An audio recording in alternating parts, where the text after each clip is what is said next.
यहाँ पे जो हम तीसरा लॉन्ग डिस्कस करने वाले हैं वो है कोवलेंट बॉन्ड के मुतालिक। यहाँ पे देखेंगे कि एलिमेंट जो ग्रुप 13 और 17 के हैं, जब उनको अलाउ किया जाता है टू रिएक्ट तो केमिकल बॉन्ड बनाते हैं। ये chemical bond by mutual sharing of electron take place होता है, यानी इलेक्ट्रॉन की म्यूचुअल शेयरिंग, यानी 13 भी अपने ग्रुप के जो एलिमेंट है वो अपने कुछ इलेक्ट्रॉन देते हैं और 17 ग्रुप के जो एलिमेंट हैं वो कुछ अपने इलेक्ट्रॉन देते हैं। इन दोनों ग्रुप्स के एलिमेंट के इलेक्ट्रॉन जो होते हैं वो आपस में म्यूचुअली शेयर किए जाते हैं, जिसके नतीजे में बॉन्ड बनता है जिसको केमिकल बॉन्ड कहा जाता है।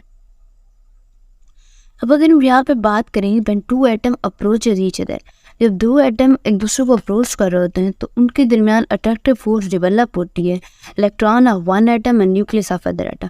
यानी दो एटम जब एक दूसरे को अप्रोच कर रहे होते हैं, यहाँ देखें दो एटम है, ये एक दूसरे को अप्रोच कर रहे हैं, तो एक के इलेक्ट्रॉन होंगे और दूसरे का न्यूक्लियस होगा और इन दोनों के दरमियान जो होगी वो अट्रैक्टिव फोर्स एक पाई जाएगी।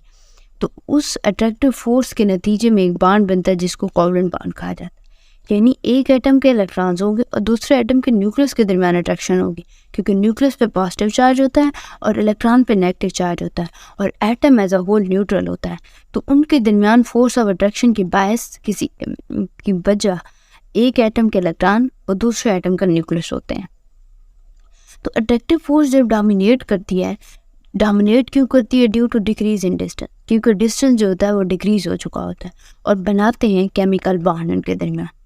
और अगर रिपल्सिव फोर्स आल्सो क्रिएटेड, यानी रिपल्सिव फोर्स भी क्रिएट हो सकती है इस नतीजे में, उसकी क्या वजह होती है? वो उस वक्त क्रिएट होती है जब दो एटम एक दूसरे को अप्रोच कर रहे होते हैं, यानी दो एटम एक दूसरे को अप्रोच कर रहे हैं, तो इस एटम के जो इलेक्ट्रॉन्स हैं और इस एटम के इलेक्ट्रॉन हैं उस पर भी नेगेटिव चार्ज होगा, इस पर भी नेगेटिव चार्ज होगा। जब ये एक दूसरे के एटम करीब आते हैं तो उनके इलेक्ट्रॉन के दरमियान रिपल्सिव फोर्स पाई जाती है और इन एटम के अंदर एक अदद न्यूक्लियस मौजूद होता है दोनों के, और न्यूक्लियस के ऊपर पॉजिटिव चार्ज होता है। तो इस न्यूक्लियस के ऊपर भी पॉजिटिव चार्ज होगा और इस एटम के न्यूक्लियस के अंदर भी पॉजिटिव चार्ज होगा, तो इनके न्यूक्लियस के दरमियान भी रिपल्सिव फोर्स पाई जाती है। तो रिपल्सिव फोर्स भी किसी एटम जब दो एक अप्रोच करते हैं एक दूसरे को तो उसमें अट्रैक्टिव फोर्स भी पाई जाती है और रिपल्सिव फोर्स भी पाई जाती है। फ़र्क कितना होता है? अट्रैक्टिव फोर्स न्यूक्लियस और इलेक्ट्रॉन के दरमियान पाई जाती है और रिपल्सिव फोर्स इलेक्ट्रॉन्स के बीच, एक एटम के इलेक्ट्रॉन और दूसरे एटम के इलेक्ट्रॉन के बीच, एक एटम के न्यूक्लियस और दूसरे एटम के न्यूक्लियस के बीच पाई जाती है।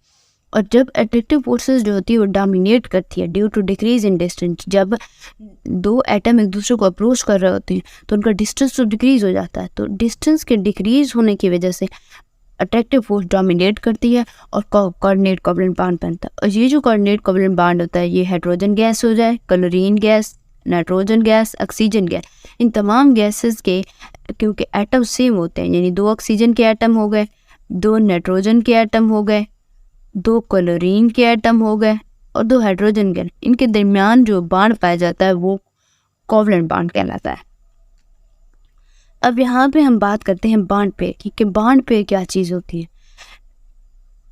यहाँ पे electron pair up to form a chemical bond, यानी यहाँ पे जो इलेक्ट्रॉन पेयर अप होके बॉन्ड बना रहे होते हैं तो उन इलेक्ट्रॉन्स के पेयर को हम बॉन्ड पेयर कहते हैं। यानी यहाँ पे अगर हम हाइड्रोजन की बात करें तो हाइड्रोजन, यहाँ पे ये जो हाइड्रोजन है ये अपना एक एटम इलेक्ट्रॉन देगा और दूसरा हाइड्रोजन ये जो है ये अपना इलेक्ट्रॉन देगा और दोनों इलेक्ट्रॉन्स के जो पेयर होता है जो बॉन्ड बनाने में और यही इलेक्ट्रॉन का जो जोड़ा होता है ये पेयर अप होता है और जिसके नतीजे में दो हाइड्रोजन के दरमियान एक बॉन्ड बनता है, यानी दो हाइड्रोजन के दरमियान एक बॉन्ड बनता है। तो ये बॉन्ड कोवलेंट बॉन्ड जो होता है दो इलेक्ट्रॉन पेयर के पेयर अप होने की वजह से होता है और ये इलेक्ट्रॉन का पेयर जो होता है ये बॉन्ड पेयर कहलाता है। अब यहाँ पे हम बात करते हैं कि किसी भी दो एटम के दरमियान जो कोऑर्डिनेट कोवलेंट बॉन्ड पाया जाता है तो वो तीन तरह के बॉन्ड होते हैं। वो सिंगल बॉन्ड भी हो सकता है, वो डबल बॉन्ड भी हो सकता है, वो ट्रिपल बॉन्ड भी हो सकता है। तो ये क्यों बनते हैं और कैसे बनते हैं सिंगल, डबल और ट्रिपल बॉन्ड? जो सिंगल बॉन्ड होता है, अगर दो एटम बॉन्डेड है, हाँ वो वन इलेक्ट्रॉन कंट्रीब्यूट कर रहा है इस बॉन्डेड एटम। दो एटम बॉन्डेड है आपस में, हाइड्रोजन की अगर हम बात करें तो एक एटम जो होता है वो एक इलेक्ट्रॉन डोनेट कर रहा होता है और दूसरा एटम दूसरा इलेक्ट्रॉन डोनेट कर रहा होता है। यानी अगर दो बॉन्डेड एटम में से हर एटम जो होता है एक इलेक्ट्रॉन डोनेट करे तो वहाँ पे जो बनने वाला बॉन्ड होगा वो सिंगल बॉन्ड होगा। 1 electron contributed by each bonded atom, तो उसके नतीजे में 1 बॉन्ड पेयर बनेगा, एक बॉन्ड पेयर बनेगा, और उस बनने वाले बॉन्ड को हम सिंगल बॉन्ड कहते हैं। जैसा कि यहाँ पे एग्जांपल दी गई है, क्लोरीन की एग्जांपल है। क्लोरीन के वैलेंस शेल में 7 इलेक्ट्रॉन पाए जाते हैं, 6 तो इसके अंदर लोन पेयर की सूरत में पाए जाते हैं, यानी पेयर पेयर की फॉर्म में, और एक अकलौता होता है। और यही क्लोरीन के 2 मॉलिक्यूल इस अकलौते जो इलेक्ट्रॉन है इनको शेयर कर लेती हैं आपस में, और इसके नतीजे में आपस में बॉन्ड बना देती हैं। उस बॉन्ड को कहा जाता है कोवलेंट बॉन्ड। और अगर हम HCl की बात करें तो इसी तरह से क्लोरीन के वैलेंस शेल में 7 इलेक्ट्रॉन तो पाए जाते हैं, लेकिन उसके 3 जो होते हैं वो लोन पेयर की सूरत में मौजूद रहते हैं, और एक जो होता है वो हाइड्रोजन के इलेक्ट्रॉन के साथ पेयर अप होकर कोऑर्डिनेट कोवलेंट बॉन्ड बना देता है, जो कि रिप्रेजेंट किया गया है HCl की सूरत में। और अगर हम लास्ट में CH4 की बात करें, CH4 में कार्बन जो होता है इसके वैलेंस शेल में 4 इलेक्ट्रॉन पाए जाते हैं, और कार्बन अपने चारों इलेक्ट्रॉन्स हाइड्रोजन के साथ शेयर करके कोऑर्डिनेट कोवलेंट बॉन्ड बनाता है। और ये जो कोऑर्डिनेट कोवलेंट बॉन्ड होता है, यहाँ पे देखेंगे ये दोनों एक एक इलेक्ट्रॉन शेयर कर रहे होते हैं, और इसके नतीजे में 4 कोऑर्डिनेट कोवलेंट बॉन्ड बनते हैं, और दो चारों के चारों सिंगल कोवलेंट बॉन्ड होते हैं। अब हम बात करते हैं डबल कोवलेंट बॉन्ड की, कि डबल कोवलेंट बॉन्ड क्या चीज़ होती है। Each bonded atom contribute 2 electrons, यानी हर जो बॉन्डेड एटम होता है वो अपनी तरफ से 2 इलेक्ट्रॉन देता है, तो उसके नतीजे में जो होता है 2 बॉन्ड पेयर आर शेयर्ड, यानी 2 बॉन्ड पेयर शेयर होते हैं, और डबल कोऑर्डिनेट कोवलेंट बॉन्ड बनता है। अब यहाँ पे जैसा कि एग्जांपल में बनाया गया, और इस डबल कोऑर्डिनेट कोवलेंट बॉन्ड को हमेशा डबल लाइन से रिप्रेजेंट किया जाता है। अगर हम ऑक्सीजन की बात करें तो ऑक्सीजन के वैलेंस शेल में 6 इलेक्ट्रॉन पाए जाते हैं, 2 इसके लोन पेयर की सूरत में मौजूद होते हैं, और जबकि 2 जो होते हैं ये भी लोन पेयर की सूरत में मौजूद होते हैं। लेकिन ऑक्सीजन जो होता है ये बॉन्ड बनाना चाहता है ताकि वो स्टेबिलिटी गेन कर सके, ताकि वो नोबल गैसेस के इलेक्ट्रॉनिक कॉन्फ़िगरेशन की तरह सेम इलेक्ट्रॉनिक कॉन्फ़िगरेशन हासिल कर सके। तो ऑक्सीजन ये अपने 2 जो इलेक्ट्रॉन होता है ये अपने दूसरे ऑक्सीजन एटम को डोनेट करता है, डोनेट नहीं करता, उसके साथ शेयर करता है। तो इसके नतीजे में इनके दरमियान 2 डबल बॉन्ड बनता है और ऑक्सीजन का मॉलिक्यूल बनता है। और अगर हम इथीन की बात करें तो इसी तरह इथीन के में भी 2 कार्बन मौजूद होते हैं, और हर कार्बन के पास 4 वैलेंस इलेक्ट्रॉन होते हैं, तो वो अपना हर वैलेंस इलेक्ट्रॉन एक हाइड्रोजन एटम के साथ शेयर, यानी 2 वैलेंस इलेक्ट्रॉन्स में से 2 जो होते हैं वो एक एक करके हाइड्रोजन के साथ शेयर कर लेता है, जबकि 2 वैलेंस इलेक्ट्रॉन्स जो होते हैं वो कार्बन के साथ शेयर करता है। इसी तरह वो कार्बन के साथ डबल बॉन्ड जबकि हाइड्रोजन के साथ सिंगल बॉन्ड बनाता है।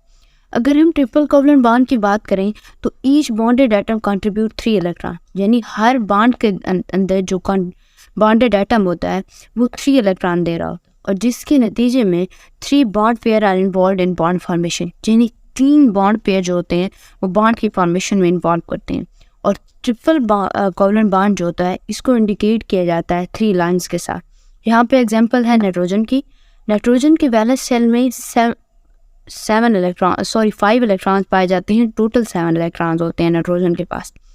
तो ये अपने इसके 3 जो वैलेंस इलेक्ट्रॉन्स होते हैं ये अपने ऑक्टेट कंप्लीट करने की खातिर अपने वैलेंस इलेक्ट्रॉन में 3 मज़ीद इलेक्ट्रॉन्स चाहता है, तो अपने ये 3 इलेक्ट्रॉन्स दूसरे नाइट्रोजन एटम के साथ शेयर करके ट्रिपल बॉन्ड बना लेता है। और ट्रिपल बॉन्ड बनाने की सूरत में इसके ऊपर हर एटम के ऊपर एक लोन पेयर ऑफ इलेक्ट्रॉन मौजूद रहता है। नाइट्रोजन की गैस जो है इसमें 2 नाइट्रोजन पाई जाती हैं और वो ट्रिपली बॉन्डेड होती हैं, और हर नाइट्रोजन के ऊपर 1 लोन पेयर ऑफ इलेक्ट्रॉन मौजूद रहता है। और अगर हम यहाँ पे बात करें ये है इथाइन। इथाइन की अगर हम बात करें तो इसके अंदर भी कार्बन और हाइड्रोजन वाला बॉन्ड है, कार्बन हाइड्रोजन बॉन्ड भी है और कार्बन कार्बन बॉन्ड भी है। वैसे कार्बन के पास हम पहले भी डिस्कस कर चुके हैं 4 वैलेंस इलेक्ट्रॉन्स होते हैं, तो वो अपना 1 वैलेंस इलेक्ट्रॉन हाइड्रोजन के साथ शेयर करती हैं और 3 वैलेंस इलेक्ट्रॉन दूसरे कार्बन एटम के साथ शेयर करती है, जिसके नतीजे में 2 कार्बन के साथ दरमियान ट्रिपल बॉन्ड और एक जो हाइड्रोजन होता है उसके साथ सिंगल बॉन्ड बनाती है। और bye mutual sharing of valence electrons की म्यूचुअल शेयरिंग के साथ जो each of contributing atom, her contributing atom attain कर लेता है या तो आफ्टर रूल के मुताबिक कॉन्फ़िगरेशन या फिर अपनी नियरेस्ट नोबल गैस के मुताबिक कॉन्फ़िगरेशन। यानी कहने का ये मतलब है कि कोवलेंट बॉन्ड के अंदर हम म्यूचुअल शेयरिंग ऑफ इलेक्ट्रॉन करते हैं और जिसके नतीजे में हर एटम नियरेस्ट नोबल गैस के मुताबिक या फिर आफ्टर रूल के मुताबिक अपनी इलेक्ट्रॉनिक कॉन्फ़िगरेशन हासिल कर लेता है बाय फॉर्मिंग कोवलेंट बॉन्ड।